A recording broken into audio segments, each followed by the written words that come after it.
CJ Peterson, and welcome to The Journey is Real, where we talk to real people with real passions who share a real portion of their hearts. Today, my guest is Jeremy Jack. His passion is actually a role-playing game, and it's kind of close to my heart because it kind of ventures in between my cosplay stuff. And, you know, I did do Dungeons and Dragons when I was little. We were just talking about it. And I was a half elf, and come to find out, so was he. So let's find out more about his role-playing game called Planetbound. Welcome, Jeremy. Hey, thank you. So could you tell us a little bit about it? Sure, I can talk to you about Planetbound itself. If the audience doesn't know what a role-playing game is, I'll just, if you don't mind, I'll cover that real quick so that they just know what we're talking about. So role-playing games, tabletop role-playing games, that's what we're talking about. If you use the general term role-playing game, people have all kinds of ideas about that. Some people think it's video games because there are video games that are turn-based RPGs or loose-end RPGs, including this one that I have a shirt on. For those who can't see, it's the shirt that's showing the opening scene of The Legend of Zelda, where Link goes into the cave and meets the old man who says it's dangerous to go alone. Take this, and hands him the wooden sword for him to go off on his adventure. I'll talk about the inspiration, why I'm wearing this shirt, and why that's such an inspiration for me later. But a tabletop role-playing game is a little bit different. A tabletop role-playing game is played with polyhedral dice, and it's a group of friends that are getting together and have rules that are based on those polyhedral dice. And they're basically playing make-believe. They're playing pretend together, even as adults. This is fun. Correct. And I know that sounds like oversimplification, or sounds like something like, why would people get together to do this?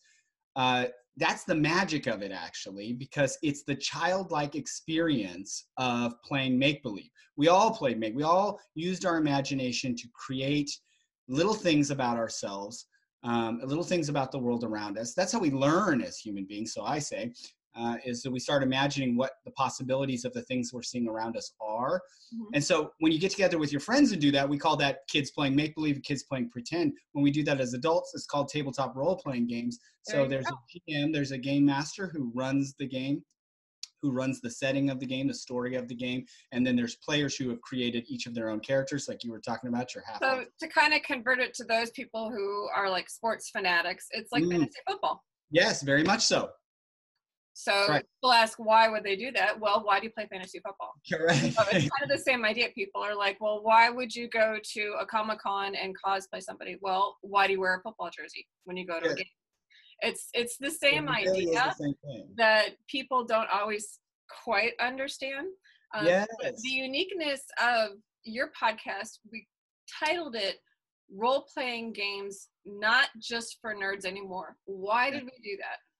So because of this, exactly what you're talking about. So what has happened is, so as role-playing became very popular in the 80s, during its height of popularity, I would say, in the 80s, for Dungeons and Dragons. So Dungeons and Dragons came out in the 70s, but the height of its popularity was in the 80s. Right, that's when I played it. Mm-hmm. Yeah, until it came under fire from lots of organizations, mostly religious organizations. And the stigma was that people who played that were kind of like the offshoots of society. It wasn't even, not even nerds. Because that term nerds and geeks wasn't big. That wasn't big talk around that in the 80s, but it was said more of an insult, but they were more like the deviants of society that were getting together and pretending they were wizards, right? And so that's the thing, though. I mean, it's basically, like I said, like fantasy football for people who like fantasy. Yes. For people and who that's the thing is, if your genre, if you really like fantasy, if you really like it's kind of like those books we had in the 80s where you could pick your story. Choose your own adventure books. Exactly. You go through, you can pick this page or this page or this page if you take this answer. And so it's kind of like you have control, somewhat control over, what happens to you and your character. Yes. And yes, you do. And that's what I want to talk about, why it's so magical. But first I'll just hit on why it's not just for nerds anymore. Now, nerdery, I will own it. I am a nerd. I am a geek. I am a sci-fi person to the hilt. And though it has become very popularized, it's almost become hipster to be nerdy and geeky. And so the reason I say not just for nerds anymore is now there's podcasts by famous actors and actresses who are playing Dungeons and Dragons live, who are playing role-playing games live, showing their fans that they play it too, and that they created their experience of acting around playing games like Dungeons and Dragons or otherwise as children. So if you talk to a lot of creatives like yourself and otherwise, there is almost always they'll say, yeah, I played it. Yeah, I've done it before. It is the experience of creating yourself to be something that you're not. Mm-hmm. And it kind of taps into this idea of, well, what if I could? And then the storyteller in us starts moving, right? The wheels start turning. Well, what I could tell stories about this. I could tell stories about that. I could act like this. I could play this character. I could do mm-hmm. The reason I do role-playing games and the reason I created a role-playing game was who I am, is that I inspire the imagination of people, young and old, to be anything that they choose to be. Anything that I consider. And I love that. In life. And so the role-playing is a fantastic way to do it. I get to choose the character I'm going to be. I get to be somebody else for the night, not as escapism, but as what could I create myself to be? I mean, it's exactly as a gamer. Yes. When they pick their characters, they pick their characters. They choose what they do with that character. Yeah. Only this is not high tech version. Right. It's actually more fun because nothing can glitch, and you're in control of who's at that table. Yes. You know, you're with your friends. You're not with somebody in Abu Dhabi or in Sydney, Australia. You're with your friends, which makes it even more fun. Yeah, the motto or the log line for the company, which is Successor Games. So the company that I created to produce the game that I made is called Successor Games. That has a history, personal history for me. And the log line for this is we make games to get lost in with your friends. I love it. And that's the whole concept, just getting together and getting lost in a game for 4 hours. Well, which is perfect, like this time, you know, what's going on in the world, because, you know, you're kind of locked down. So get about 4 or 5 of your friends. You're under 10. Get about 4 or 5 of your friends. And, you know, that's the exact number. And just get lost for the day or 2 or however long it goes. Yeah. I love it. Well, I'll tell you a little bit about Planetbound itself, the game that I actually produced. So I created the game when I was 14 years old. I had played a little history. So I had played Dungeons and Dragons for the first time at 12. Mm-hmm. My older buddy Homer introduced me to the game. My older cousin Billy Mack, who I just did a podcast with here the other day, he runs a podcast, a very, very nerdy podcast, but it's like indie invasion type stuff where he's talking about new indie games that are out there. And so we had a conversation because he was one of the people that introduced me to Dungeons and Dragons at 12. Then by the time I was 14, I was wanting to play on my own. Again, there was a lot of stigma around it. My parents were not cool with us playing Dungeons and Dragons, violence and magic, and not good. So they were okay with science fiction for some reason. So Star Wars, Star Trek, things like that, we were talking about this before we got on, were okay. So I thought, well, I'll do what I'm doing with Dungeons and Dragons. I'll just make it about Star Wars and Star Trek and other science. Oh, brilliant. I love. So we would sneak off to the school across the street and we would play based on those genres. Eventually, though, my little 14-year-old mind couldn't wrap my head around the rules and mechanics for space travel and for space battles, things like that, which seemed more complicated. So I'm like, it doesn't feel like fantasy either, which was my feeling that I loved about Dungeons and Dragons and fantasy-based games, was the epic fantasy, high fantasy feel of them. Yeah, where like anything goes, just about. Anything goes, and it felt like magic. It felt like traversing the landscape. I felt like Frodo. I felt like any other hero that I was in love with at the time.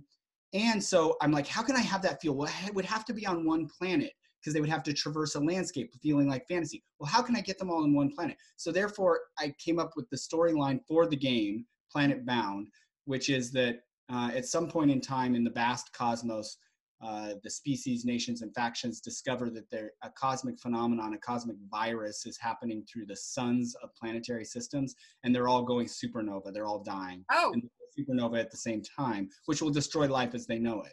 Yeah. So the greatest scientific minds get together. They all, in a united way, take this as an affront to find a solution. They discover one planet. They discover multiple planets that might possibly survive this, because not all the suns are going nova or supernova. And they find one, though, for sure that will. By all calculations, there's no way that this planet is not going to survive. Yay, we found a planet. Oh, wait, there's only one planet and there's all of us. So warfare starts. They finally make it to the planet during the phenomenon. Sun death happens. Sun death finishes. It causes, of course, the warfare causes a lot of death. It doesn't escape the gravitational chaos of sun death. So the planetary disasters, earthquakes, tsunamis, otherwise, a lot more life is lost. It takes a year for that to subside. They go to find out what's left in the cosmos, and they realize as their ships are leaving the atmosphere that they're destroyed instantly within the atmosphere. There's a particle energy field now covering it. What the cause of that energy field is still unknown, and they can't leave the planet. That's the name of the game, Planetbound. Now they're all stuck here on the planet, species, nations, factions with all their own agendas, all their own ambitions, all their own goals. So you're playing characters from each of these species, each of these nations, each of these factions, all trying to figure out, all traversing this planet with intrigue because they discover that there's ruins across the planet. This planet has been inhabited before. Where did this planet come from? Why did it survive? Why is it so special? Why are we trapped here? Are we ever going to leave? So it's just this traversing the landscape, trying to figure all of that out. Now, here's a question. It sounds like a fascinating story. Thank you. So are you going to put any of it to actual books? Oh, that's a good question. Yes. So I created it when I was 14, remember? So this year it turns 30. Now you know how old I am. So that's why I chose this year to release the commercial version. The people who played the game have been asking for a commercial version of the game for a while now. 10 years ago, me and my cousin tried it out. 5 years ago, a buddy who played the game, him and I have been working on it, collaborating, and he co-wrote the book, actually. And so it'll be released this year. And though so the game is released this year. The Kickstarter for it goes up in September. We'll talk about stuff upcoming in it after a while. And though there is so much in this story that I call them red slippers. It's a reference to an author that I love named Dennis McKiernan, a fantasy author that I love named Dennis McKiernan, who in his Mythos of Mythgar, he talked about in one of his forwards of one of his books, he talked about, this idea of in the Sherlock Holmes universe, Watson would often say things like, and he was just making stuff up. Watson would say something like, after we solved the mystery of the lone red slipper, then we got a knock at the door and we didn't know if it was going to be the villain from the red slipper, and we opened it and it was somebody else, and it started them on this whole new mystery that they went and solved. And we never found out what the red slipper story was. He mentions it, but we're like, well, what was that case and how did that get solved? And so it's this loose end. It's this loose end. And that's so intriguing to us as readers, to me as a reader. I love when stories do that. I love when there's red slippers. So Planetbound is full of red slippers. And when you asked about writing, yes. So many of those red slippers can be answered in other game books, in expansive game books, but some of them are not appropriate for the game book. They're just stories. Mm-hmm. So in those cases, yes, short stories or even novels written about Planetbound will absolutely be in its future. It can't not. Oh, awesome. Now, where can people find the game Planetbound? Like if they want to get it, how do they find it? Okay, so the first place they can go is the website, successorgames.com. Could you spell that for those who are listening, please? Sure. So SUCCESSOR, successorgames.com. That's where you can get some general information. The pre-sales for the game actually ended on Wednesday. So no more pre-sales for Planetbound. The pre-sales were one-of-a-kind versions of the game. They were numbered, signed, and there was a hand-drawn sketch by me. I'm also the illustrator of the game. Oh, cool. I've been an artist my entire life. So at this point, it's a one-person show, meaning I'm the writer, illustrator, and game designer.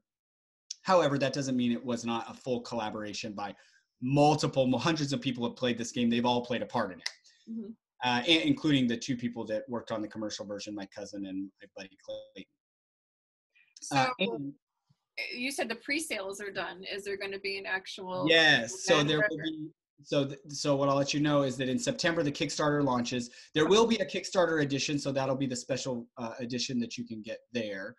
The Kickstarter launches in September. It'll end in about a month. There's some amazing stretch goals for it. One of them is a soundtrack. We always had music playing when we played Planetbound over the last 4 years. And so we wanted to make music. We chose to make music that was unique to the game. So I have an amazing writer-composer who's writing neat. So it's all original. All original. Yes, correct. Nice. So that's one of the stretch goals. for the Kickstarter is to have an original soundtrack so that people have a mind to the story connection. We hear certain themes to certain movies, and we know exactly what, when I hear Princess Leia's theme, my mind goes right to Princess Leia. You know, Darth Vader's theme a mile away. The Imperial March, it's just right there. Dun, dun, dun, dun, dun, dun. Well, when we hear it, we know exactly, our brain goes right to Vader. We wanted the same thing. I wanted the same thing when it came to Planetbound. So the soundtrack is designed that way. It's designed to have music for different parts of the world. So that's always playing in that part of the world. So when the adventurers are traversing that part, that's their minds are right. Oh, that is a really cool twist on it. It's very cool. The kind second, of more realism to it, kind of like a movie sort of thing going on in your head. Definitely more of a connection to the world. This world, the people that played it over the last 30 years came back time and again because of, number one, the epic storyline, the mystery and intrigue, answering those red slippers, their own amazing character arcs that they had come up with, and their ability to influence the world.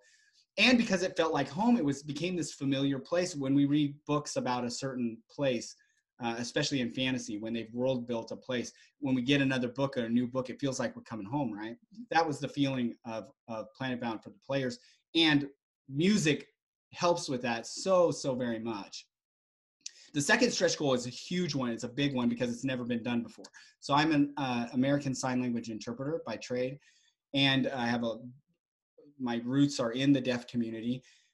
So far, even the large role-playing games that are out there, like Dungeons & Dragons, Pathfinder, Star Wars, Shadowrun, Call of Cthulhu, those are the big ones out there. And there's no access for deaf people in their own language to any of this material. It's all heavily text-based, which is not something most deaf people are inclined to pick up and read.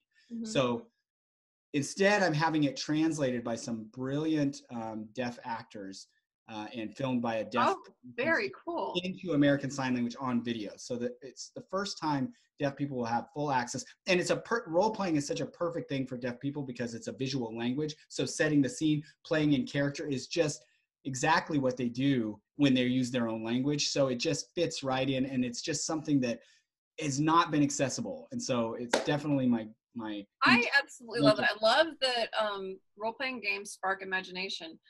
Any more people reading or writing even is becoming a dying art. Yes. I love that you're putting something else out there that won't be objectable to scary stuff, but is fun, and I really love that you're sending out to the deaf community. I think that is brilliant, and I think that is awesome. We have about 3 minutes left. Is there anything else? I'll tell you other places you can find it.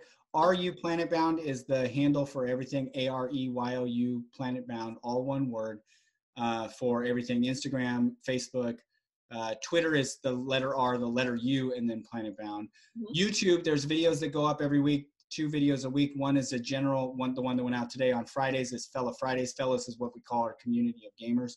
And that one is just tips and tricks for general role-playing games that you can use in your gaming. And then there's one specific to Planetbound that comes out on Tuesday. So RU Planetbound for everything. Social media is where you can find it. Look for the Kickstarter in September. The game comes out for general sales October 1st. Nice. And about how much is it going to be? Do you know? It's right around the $50 mark, which is normal for role-playing games. You're talking about a letter-sized book. They're hardback, and they're very high quality, really glossy pages. Okay, good. Pretty things, and gamers love the collectability of them.